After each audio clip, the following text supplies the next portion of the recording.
Hi, my name is Rob and I help manage digital content for the Endangered Archives programme at the British Library. Today I'm going to talk about the importance of having a digital preservation policy and to help you get started with creating one. A digital preservation policy sets out the principles, approaches and responsibilities within the organisation.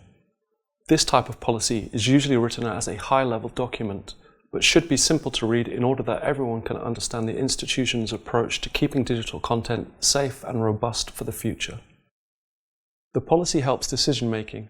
It can reflect either what is already happening within the organisation or might be a goal for where the organisation wants to be in future, in which case it may contain some benchmarks in order to measure success. It can be daunting to write such a policy from scratch.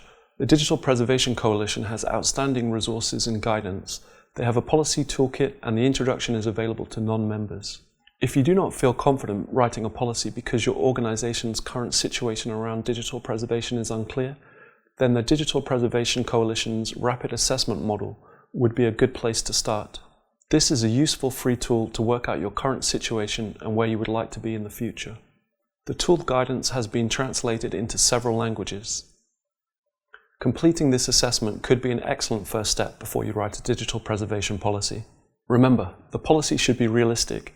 If you are based at a smaller archive or library, policies that have been written by national institutions may not necessarily apply to your circumstances.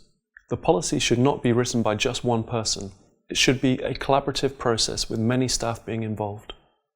It is also something that should be regularly reviewed and revised to reflect a changing organisation.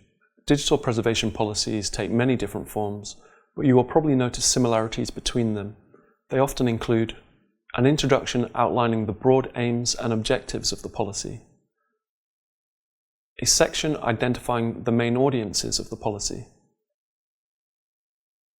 a section on relationships with other organisational policies and documentation, a section on the scope of the policy, preservation objectives, most likely at the high level, although some published policies do go into some detail about specific collections and life cycles. A section on roles and responsibilities, perhaps including information on staffing and financial aspects. Some success measures. A schedule for further review and revision, implying at least some form of version control. And finally, a glossary.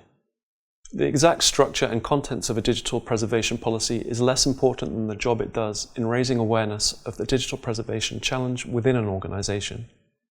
It provides a visible sign of organisational commitment to preserving digital collections and informing preservation activities at a more practical level. This tutorial is part of our online video series covering digitisation, digital preservation and conservation for the Endangered Archives programme. Please feel free to explore these resources at eap.bl.uk/training-videos.